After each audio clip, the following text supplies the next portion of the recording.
Oke, assalamualaikum warahmatullahi wabarakatuh. Ketemu lagi dengan saya Riza. Oke, saya bisa lari-lari, jadi masih pakai jersey baru ini dari Paket Lion. Saya coba, saya anyari, saya Ryan ya. Langsung 10 kilo saya coba tadi dan alhamdulillah. Dan sekarang saya coba buat video mengenai ini nih. Ada mahasiswa saya yang di Universitas Muhammadiyah Malang tanya ya mengenai apa enaknya jadi purchasing. Saya sebenarnya nggak bahas purchasing secara langsung sih pada waktu itu, cuma nyambung, member lah ya, nyambung, jadinya pertanyaan mengenai itu. Nah, di di purchasing pekerjaannya dia kalau menurut saya ya susah ya, sulit ya, pasti pekerjaan ada sulit, ada enak-enaknya dan nggak enaknya gitu. Dan kalau yang nggak enaknya itu kita jalani dengan benar-benar, dengan sungguh-sungguh, dan performa kita bagus ya pasti kita akan dinilai bagus dan dihargai, kemudian disukai teman-teman kita lah ya. Walaupun nanti kerjanya nggak, istilah hasilnya nggak bagus, ataupun ternyata kita gagal ya, usaha kita pasti akan dihargai sama teman-teman kita, sama atasan kita ya. Oh ya, sebenarnya mohon maaf nih, saya di luar rumah, jadi ada banyak suara karena tangganya kan musik nih, jadi soalnya langsung gitu tangga saya. Oke, balik lagi ke sana. Artinya gini, kita harus berusaha semaksimal mungkin mengerjakan kerjaan kita sungguh-sungguh, dengan malas-malasan, dengan asal-asalan ya. Kalau salah-salah ya orang juga bisa lihat lah ya. Cuma kadang ada yang sungguh-sungguh juga, cuma lebay gitu ya, caper, maunya dihargai, nah itu juga bagus juga gitu ya. Ya kita inilah istilahnya humble, slow down, biasa-biasa aja. Kalau memang kita bagus ya ditunjukkan gitu ya. Oke, balik lagi ke purchasing nih ya. Nah, tugasnya memang beratnya tuh gini, dia kan berhubungan dengan eksternal teman-teman, dengan di luar perusahaan ya, hubungan dengan luar gitu, eksternal. Kalau yang nggak biasa, yang awalnya nggak pernah ya merasa susah, nggak suka ya, saya harus keluar, saya harus teleponin orang, saya harus nego, saya harus jadi ini, hubungannya agak ketat gitu ya, harus ada hitam di atas putih gitu ya. Kalau ada masalah nggak bisa, negonya susah gitu. Soalnya kalau di internal kan ada apa-apa kan mungkin masih dinego lah, petengah masih punya atasan yang sama gitu. Kalau ini kan udah beda, harus ada hitam di atas putih. Kalau kita ada yang salah gitu, terus kita kena ini ya, karena akibatnya itu terasa nih, yang merasakan pabrik kita, perusahaan kita, dan kita nanti jadi kambing hitam ya, apa namanya ya kan, yang awalnya itu kita karena kelupaan kita gitu, kelalaian.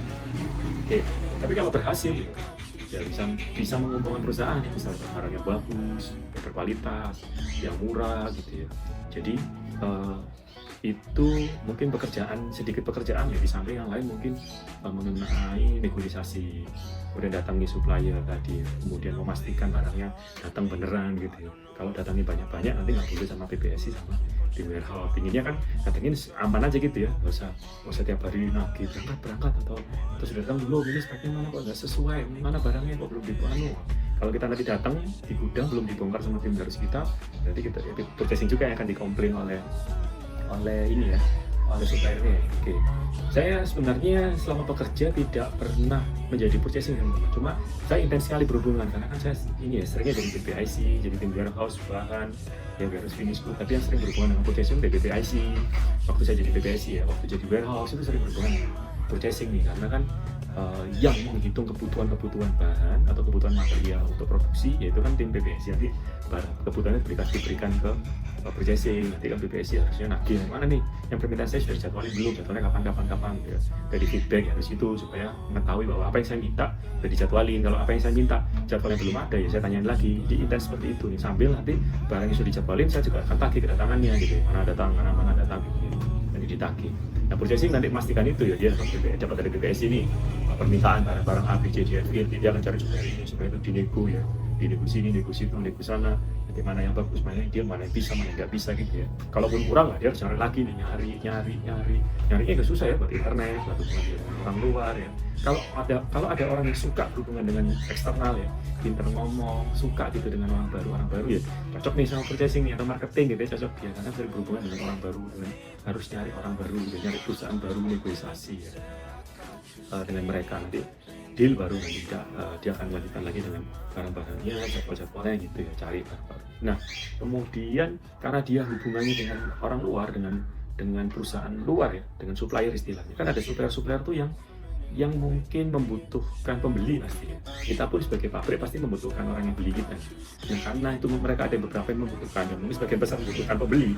Jadi kita tuh dianggap sebagai raja gitu ya. Dan perusahaan kita sebagai raja pembeli kan. Namun jubir kita itu adalah purchasing nih.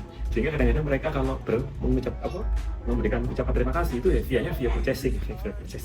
Jadi purchasing sering mendapatkan hadiah gitu ya dalam tanda petik dari supplier kita, bentuknya macam-macam, bisa cash money, bisa hadiah, bisa parcel, bisa pasti lewatin purchasing. Kadang ke kantor, kadang ke rumah, kadang di entertain ya, kita ke sana gitu, di entertain. Saya di entertain tuh di inilah ya ada istilah entertain ya, dirawat, bukan dirawat ya, dilayani gitu ya. Dimulai kalau kita kunjungan ke sana, kita mau ngecek gitu ya, jadi kita dilayani gitu supaya kita mau membeli barang mereka lewat via purchasing. Nah, saya di bagian privasi kadang-kadang juga mendapatkan seperti itu, lakukan seperti itu teman-teman.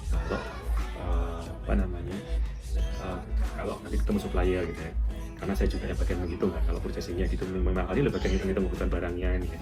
Jadi kalau butuhnya berapa itu BPS yang tahu, bulan depan, tahun depan itu BPS yang bisa mengestimasikan ya. Purchasing kan dia berhubungan dengan data dari kita, berhubungan dengan si supplier. Oke, mungkin itu sedikit cerita mengenai purchasing teman-teman ya. Kalau mungkin ada yang mau nambahkan, silahkan dituliskan di kolom chat, nanti akan mungkin mohon nambah pengetahuan saya dan teman-teman yang lain. Itu aja, terima kasih. Wassalamualaikum warahmatullahi wabarakatuh. Ciao.